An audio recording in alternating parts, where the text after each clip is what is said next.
وصدق رسوله النبي الكريم الأمين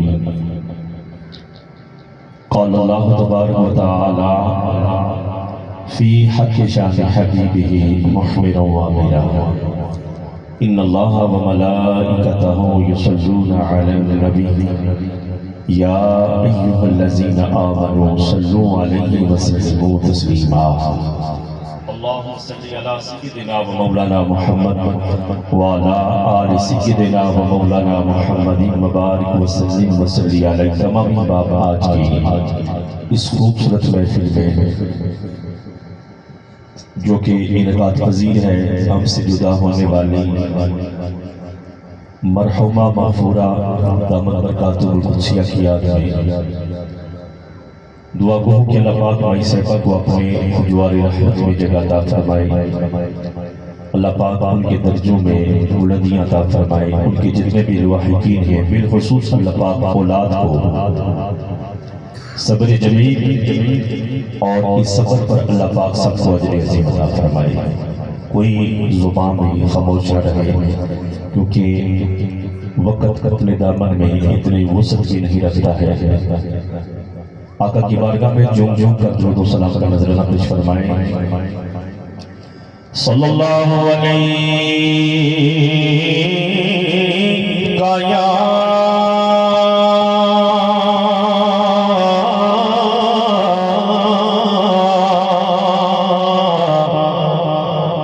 رسول اللہ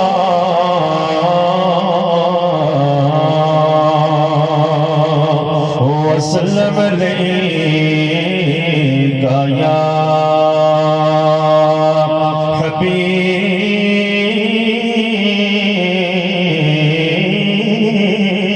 اللہ. مل کے پڑھنے صلی اللہ رسول اللہ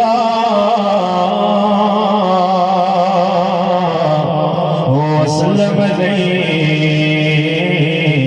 یا حبیب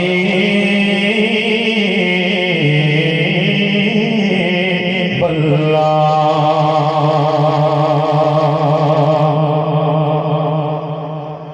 جس دے پلے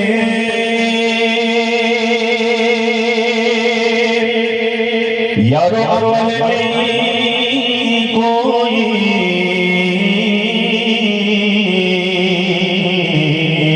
او کرے زیارت مادی رب رسول نو سے راضی جڑ کرے نا عزت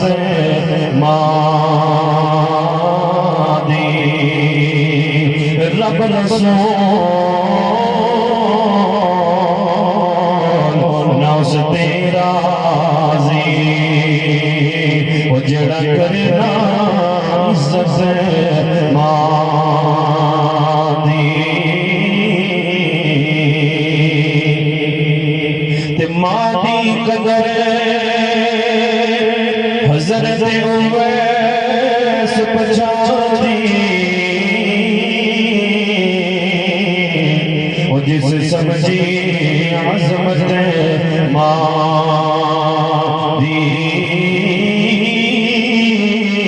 اعظم نہیں کوئی صحابی بنے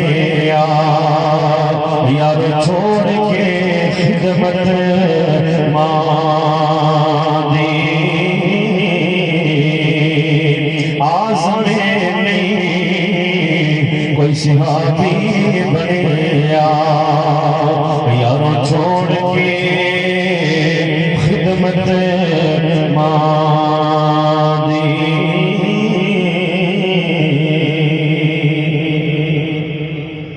مالک کائنات کی حمد و ثنا حضور تاجدار مدینہ راحت قلب و سینہ احمدی مجتبی محمد مصطفیٰ صلی اللہ علیہ وآلہ وسلم کی بارگاہ میں ہدیہ درود و سلام پیش کرنے کے بعد انتہائی عزت و تکریم کے لائے میرے عزیز بزرگوں، میری ملت کے نوجوان ساتھیوں، سٹیج کے پر جلوہ میرے آقا صلی اللہ علیہ وسلم کی امت کی خوبصورت سراکان مصطفیٰ صلی اللہ علیہ وسلم، میرے برادری اصغر جناب بھائی محمد وفا صاحب جنہوں نے خوبصورت انداز میں آقا علیہ السلام کی بارگاہ میں اپنی حاضری پیش فرمائی۔ میری دعا یہی تھی کہ میں بھی آپ کو چار نعتیں سنا کے دعا کروں، میں باقی جو آئی ہوئے تھے ان کو بھی روک رہا تھا کہ دعا کر لیتے ہیں، آپ بھی دعا میں شامل ہو جائیں۔ کیا پتہ انہی کی امین کی برکت سے اللہ آپ سب کی فکری بڑھا۔ میں جتنے بھی سنافان ہوتے ہیں الحمدللہ ہمارے سروں کے تاج ہیں، لیکن میری خواہش بھی ہوتی ہے کہ وہ اول سے لے کر آخر تک بیٹھے ہیں، انسان کی مجبوریاں بھی ہوتی ہیں۔ مجھے نہیں پتا تھا کہ قاری صاحب نے کسی اور جگہ پہ بھی جانا ہے، تو میری تو خواہش یہی تھی کہ وہ بیٹھے اینڈ تک بیٹھے اور دعا میں بھی شامل ہو۔ اللہ پاک ان کا بھی پڑھنا اپنی بارگاہ میں قبول و منظور فرمائے، کیونکہ ٹائم انتہائی مختصر ہے۔ قرآن مجید فرقان حمید میں سے آئی کریمہ کا کچھ حصہ جس کو میں نے اپنا موضوع سخن بنایا۔ اللہ رب العالمین قرآن مجید فرقان حمید میں ارشاد فرماتے ہیں وَقَضَى رَبُّكَ کیا دے سبحان اللہ، اتنے آپ بیٹھے ہوئے ہیں بطور اصلاح تنقید کے لیے، ہمیں کوئی ولیمے پہ بلائے بل سمجھ سے جاتے ہیں، بولو نا، مہینہ دو مہینے پہلے ہمیں خبر ہوتی ہے برادری کے اندر اچھا سوٹ، اچھے بوٹ، اچھے قسم کے ہم پرفیوم استعمال کر کے، اچھی قسم کی جیکٹس استعمال کر کے ہم جاتے ہیں کہ دیکھنے والا دیکھیں ہم اس کو اچھے لگے۔ تو یہ جو محفلیں ہوتی ہیں یہ اللہ اور اس کے رسول کی یاد میں آتی ہیں۔ ایسے پان ٹھنڈ کے آئے نا کہ رب کے ملائکہ بھی آپ کے فرمان کریں اس عقیدت اور اس محبت کے ساتھ حضور کے دیوانے آج اپنے سروں کو ڈال کے سر پہ ٹوپیاں لے کے آج ذکر خدا بھی سن رہے ہیں، ذکر مصطفیٰ بھی سن رہے ہیں۔ جنازہ ہو میں جنازے کے اندر بھی میں دیکھتا ہوں تو لگتا ہے کہ ہم گاڑی کے اندر پیٹرول بھی ڈالتے ہیں، بڑی دور دراز جنازے پڑھنے کے لیے جاتے ہیں، لیکن سر پہ ٹوپی نہیں ہوتی۔ ٹوپی بندہ مومن کی پہچان ہے، ٹوپی بندہ مومن کی، بولو نا۔ میں نے حضور کا فرمان پڑھا ہے، اپنی نظروں سے گزرا ہے، پڑھا ہے، حضور فرماتے ہیں کہ غلاموں سکھ پہچانے جائیں گے، ہندو پہچانے جائیں گے، انگریز اس کی پہچان ہوگی، لیکن میرے غلاموں کی پہچان ختم ہو جائے گی۔ آپ دیکھیں نا سکھ ٹیلی ویژن کے اوپر بیٹھا ہو، 3 سال کا بچہ بھی دیکھ کے کہتا ہے جناب یہ سکھ، بڑی بڑی پگڑیاں ہوتی ہیں، بڑی بڑی مونچھیں، داڑھیاں، اور جب ہندو ٹیلی ویژن کے اوپر ہم دیکھتے ہیں تو اس کی پہچان ہوتی ہے کہ ماتھے کے اوپر بیدیا لگی ہے، پہچان لیتے ہیں۔ انگریز پینٹ اور شرٹ میں ہوتا ہے، گلے میں ٹائی پڑی ہوتی ہے، تو یہ کہتے ہیں یہ انگریز جا رہا ہے، لیکن غلام مصطفیٰ کی پہچان یہ ہے کہ چہرے کے اوپر سنت کے مطابق داڑھی، اگر سر پہ امامہ شریف نہ ہو تو کم از کم ٹوپی ضرور ہوتی ہے۔ زندگی کا کوئی پتہ نہیں کس مقام پہ ہمارے پر وقت اجل آ جائے، یہاں بیٹھے بیٹھے روح پرواز کر جائے، گارنٹی تو کسی کے پاس نہیں۔ ایک ٹائم ایسا تھا جن کی یاد یہ بیٹھے سجی ہے الحمدللہ، یہاں ماں جی کے پاس میں بیٹھتا تھا، بڑی خوبصورت گفتگو بھی ہوتی تھی، ان سے بات چیت بھی ہوتی تھی، پھر میں جمعہ پڑھانے چلا جاتا تھا، تو بیٹھے بیٹھے یوں کہوں تو بچا ہوگا کہ بیٹھے بیٹھے بات کرتے کرتے آج وہ ہماری آنکھوں سے ہو جاتے ہیں۔ آج وہ قبر کے نیچے چلی گئی، کل ہم نے بھی جانا ہے، اس دنیا کو ہم نے بھی چھوڑنا رہنا کسی نے بھی نہیں، للہ واحد القہار، اسی کا نام باقی رہے گا، ہر چیز ختم ہونے والی ہے۔ تو احباب اپنے آپ کو اتنا سوارے کہ دنیا سے جائیں تو فرشتے بھی اور ملک الموت بھی ہماری موت کے اوپر رشک کرتے نظر آئے۔ وَقَضَى رَبُّكَ، قضا کے معنی علماء کرام نے سلاخان مصطفیٰ صلی اللہ علیہ وسلم تشریف فرما ہے۔ ماشاءاللہ یہ اسٹیج سے پر بیٹھنے والے لوگ ہیں، ان کے بھی علم میں اضافہ ہوتا ہے۔ قضا کے معنی ہوتے ہیں عدل وقضا ربک، سونیا تیرے رب کائنات کا پکا فیصلہ پکا فیصلہ ہے، عدل فیصلہ ہے، اللہ تعبدو، اللہ کی ذات کی سوا کسی کی عبادت نہ کی جائے۔ اب اپنی عبادت کا فیصلہ سنانے کے بعد پھر ملک کی کائنات رب العالمین نے جوڑ کر فرمایا وَبِالْوَالِدَيْنِ إِحْسَانًا کہ میری عبادت کے ساتھ ساتھ اپنے والدین کے ساتھ نیک سلوک کرتے رہے۔ رب نے فرمایا محبوب تیرے رب کا فیصلہ ہے، تیرے رب کا فیصلہ ہے کہ اللہ کی ذات کی سوا کسی کی عبادت نہ کرو۔ احباب یاد رکھیں، ایک ہوتا ہے فیصلہ اور ایک ہوتا ہے حکم۔ ایک ہوتا ہے فیصلہ اور ایک ہوتا ہے حکم۔ اگر آپ اللہ کا قرآن الحمدللہ سے لے کر والناس تک پڑھیں تو اللہ کے قرآن کے اندر بھی یہ باتیں آپ کو نظر آئیں گی کہ رب نے حکم کے اندر گنجائش رکھی لیکن فیصلے کے اندر رب نے گنجائش نہیں رکھی۔ رب نے فیصلے میں گنجائش نہیں رکھی، حکم کے اندر گنجائش رکھی ہے۔ جس طرح نماز اللہ کا فیصلہ نہیں، نماز اللہ کا حکم، نماز اللہ کا حکم ہے، روزہ اللہ کا حکم ہے، زکوٰۃ اللہ کا حکم ہے، حج اللہ کا حکم ہے، سچ بولنا اللہ کا حکم ہے۔ عزیزان گرامی، حکم کے اندر رب نے گنجائش رکھی پر فیصلے میں گنجائش نہیں رکھی۔ نماز اللہ کا حکم ہے، نماز کو لے لیکن اللہ نے نماز میں گنجائش رکھی ہے۔ گنجائش یہ رکھی حکم ہے، حکم میں گنجائش ہے، گنجائش یہ رکھی ہے کہ کھڑے ہو کے پڑھ سکتے، گنجائش ہے اگر بیٹھ کے نہیں پڑھ سکتے تو لیٹ کے پڑھ لو، اشاروں سے پڑھ لو۔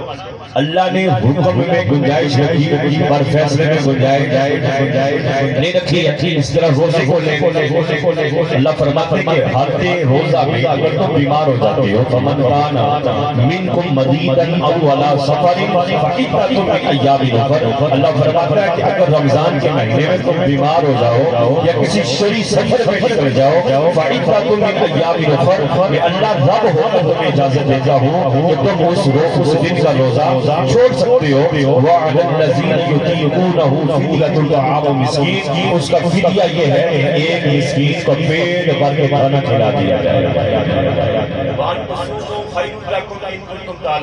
جب ہم ٹھیک ہو جائیں تو بہتری اسی میں ہے کہ ہم اس روزے کی قضا لٹائیں۔ وہ روزہ ہمیں حالت بیماری میں تو چھوڑ رہے ہیں لیکن جب رب شفا دے دیتا ہے، ہم نے مسکین کو کھانا بھی کھلا دیا لیکن ہمیں جب رب صحت دے گا تو صحت مل جانے کے بعد ہم نے اس روزے کی قضا لٹانی ہے، وہ روزہ رکھنا ہے۔ لیکن ہم بات کرنے کا مقصد یہ ہے کہ اللہ نے حکم میں گنجائش رکھی پر فیصلے میں گنجائش، بات سمجھ آ رہی ہے کہ نہیں؟ حکم میں گنجائش رکھی، فیصلے میں گنجائش نہیں رکھی۔ جس طرح موت اللہ کا حکم نہیں، اللہ کا فیصلہ ہے۔ کیا ہے؟ کلو نفس ذائقۃ الموت، یہ اس کا اٹل فیصلہ ہے، پکا فیصلہ ہے جو قیامت کی صبح تک تقریر ہونے والا ہے۔ اللہ فرماتے ہیں ہر روح چیز نے اس موت کا ذائقہ چکھنا ہے، اس نے فیصلہ سنا دیا۔ جو چیز کھا رہی ہے، پی رہی ہے، جس کے اندر خطرات و سکنات ہیں، جو چیز چلتی ہے، پھرتی ہے، کھاتی ہے، پیتی ہے، سوتی ہے، جاگتی ہے، اس نے ایک نہ ایک ضرور موت کا ذائقہ چکھنا ہے۔ تو عرض کر رہا ہوں اللہ نے حکم میں گنجائش رکھی پر فیصلے میں گنجائش نہیں رکھی۔ یہاں رب نے فرمایا کہ رب کا فیصلہ ہے کہ اللہ کی ذات کی سوا کسی کی عبادت نہ کرو، اپنی عبادت کا فیصلہ سنا کے اللہ نے جوڑ کے فرمایا وَبِالْوَالِدَيْنِ إِحْسَانًا کہ میری عبادت کے ساتھ ساتھ اپنے والدین کے ساتھ شروع کرتے رہنا ہے۔ آپ اللہ کا قرآن پڑھیں الحمدللہ سے لے کر ناز عربی میں سارے پڑھتے ہیں، میں خود حافظ ہوں اللہ کے کرم سے، اور میں نے ساری زندگی موٹر سائیکل کے اوپر گزاری۔ نیازی صاحب میں قرآن پڑھتا ہوں، لوگ کہتے ہیں آج صاحب موٹر سائیکل بیچتے نہیں ہیں، میں کہتا ہوں 1 کروڑ روپیہ دو لے اتنا۔ میں کہتا دیکھیں جب کوئی کرکٹر ریٹائر ہوتا ہے، کرکٹ چھوڑ دیتا ہے تو اس کے بلے کی بولی لگتی ہے، یہ چیز 4 لاکھ کا ہے جی، یہ جو 20 لاکھ کا ہے جی، یہ 50 لاکھ کا ہے جی، کیوں کہ فلاں خریدر یہ اس کو ہاتھ لگے گا، اللہ نے 6,000 روپے کا ہوتا ہے، 10,000 کا، 20,000 کا، کہ یہ وہ موٹر سائیکل ہے کہ جس کے اوپر بیٹھ کے میں نے اللہ کا قرآن بڑی محبت سے یاد کیا ہے۔ لوگوں کو کیا پتا، میں اس لیے کہتا ہوں کہ یہ کروڑوں کا ہے۔ قرآن پڑھتے ہیں، تسلسل سے پڑھتے ہیں، عربی میں پڑھتے ہیں، سمجھ نہیں آتی، اور بریلی کے تاجدار کے ترجمے کے ساتھ پڑھیں۔ جہاں بھی اللہ نے ہمیں اپنی عبادت کو حکم دیا ہے وہاں جوڑ کے فرمایا وَبِالْوَالِدَيْنِ إِحْسَانًا۔ میری عبادت کے ساتھ ساتھ ہم نے والدین سے ایک شروع کرنا ہے۔ اگر آپ پہلا پارہ اٹھائیں، میں مثال پہلے پارے سے دے رہا ہوں، پہلا پارہ اٹھائیں جہاں پہلے پارے کا نصف ختم ہو رہا ہے، 10ویں رکوع کی ابتدا ہو رہی ہے، 10ویں رکوع کی ابتدا ہو رہی ہے، جہاں سے 10واں پارہ 10واں رکوع شروع ہو رہا ہے۔ رب کائنات نے قرآن مجید فرقان حمید میں کیا خوب ارشاد فرمایا، نعرہ تکبیر، نعرہ رسالت، نعرہ حیدری، ماشاءاللہ۔ علامہ صاحب تشریف لے کے آئے، ہمارے سروں کے تاج، دل کی اتھا گریوں سے ہم اس کو بھی شامل کرتے ہیں۔ اہلا و سہلا۔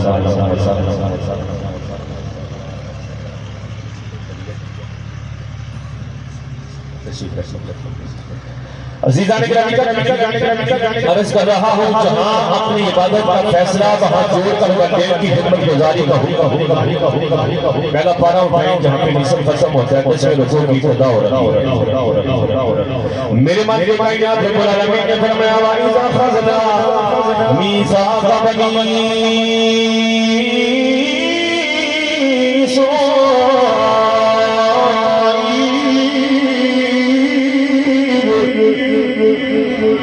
میں نے بنی اسرائیل سے چند میثاق لیے، چند عہد لیے، چند عہد لیے، یا اللہ کون سے کون سے میثاق لیے؟ فرمایا پہلا میثاق یہ لیا، لا تعبدوا الا اللہ، اللہ کے ذات کے سوا کسی کی عبادت نہ کرو۔ اپنی عبادت کا فیصلہ سنانے کے بعد، اپنی عبادت کا حکم سنانے کے بعد میرے مولا نے جوڑ کے فرمایا وَبِالْوَالِدَيْنِ